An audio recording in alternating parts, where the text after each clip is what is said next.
Clock down to 1. Turnaround jumper, Basinger, no! And the Foresters win! Dawson for 3, no good. Rebound to Nafziger, and the Foresters have won. Kennedy works the baseline, throws it up high off the glass, no. Peterson crashes for the rebound and puts it back. All directing traffic at the top of the key.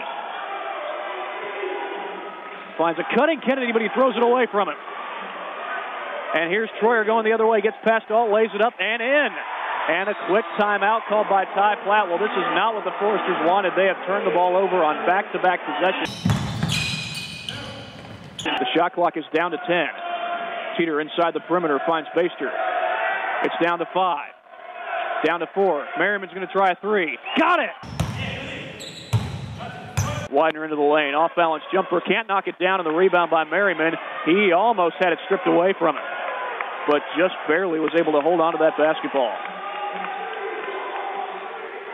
Foresters have turned the ball over on their last 4 possessions. They cannot afford to do it here, and they almost turned it over again. Martin knocks it out of bounds, last touch by the Wildcat. And now we've got an injured Knight as Eric Harris goes down. The officials have not stopped play. Harris is on his knees.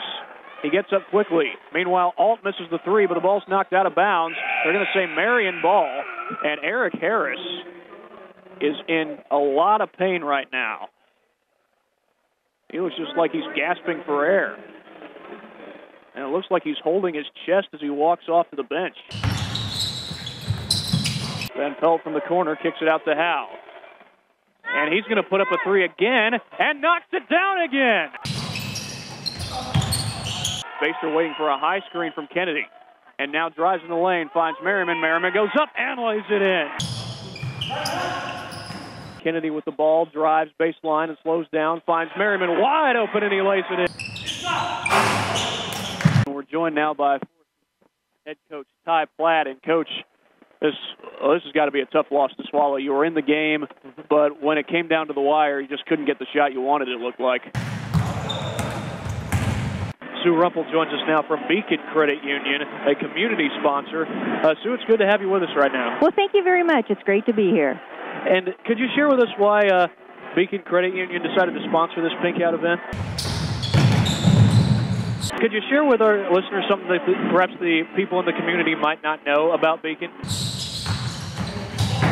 Good afternoon, everybody, and welcome to today's broadcast of Forester basketball here on 105.5 Fuse FM. It's the second game of the Ness Brothers Hall of Fame tournament for the Foresters as they take on Davenport University. I'm Thad Goff, joined by Eric Banton. And Eric, last night in the game against Wilberforce, we saw certainly a great effort by the Foresters, a lot of resiliency, but even though the turnovers were not very high on the stat sheet, only 14 of them, it's the same issue that we've seen over and over again, and that is the communication issues.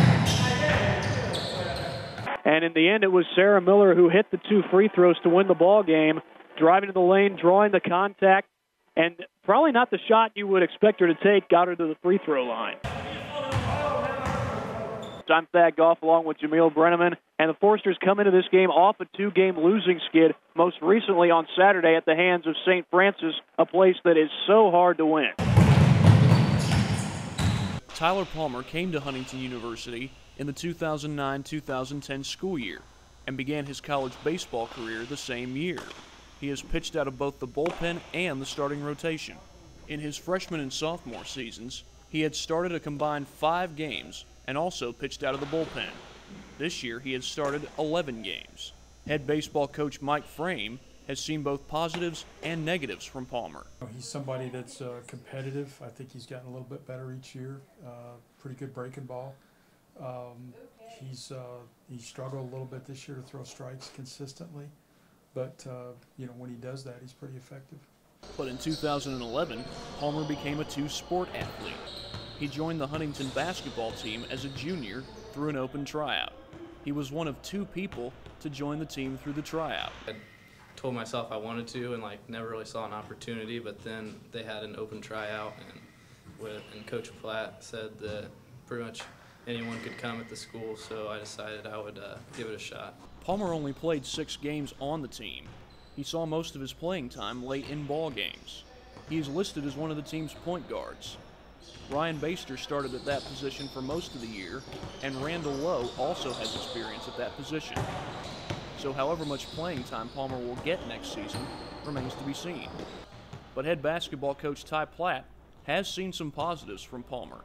Tyler's a very intelligent player, a kid that's going to give you a great effort and do everything you ask him to do, so he was perfect for what we needed him for. This past year, Palmer finished out the basketball season, which ended February 22nd, before rejoining the baseball team, who played their season opener 2 days later. I started throwing in late February and kind of got back into it. I missed the first trip of the year, but slowly worked my way back into the rotation. Palmer did not miss any basketball practices or games while baseball season was going on, but he has missed opportunities to get together with his teammates for open gym.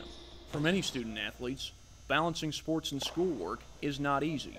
It's even more difficult for two sport athletes, which is something Palmer knows firsthand.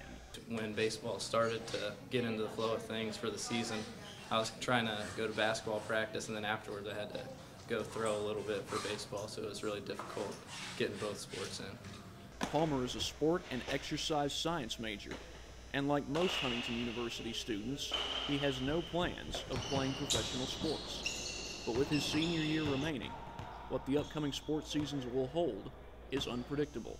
Reporting from Huntington, I'm Thad Goff.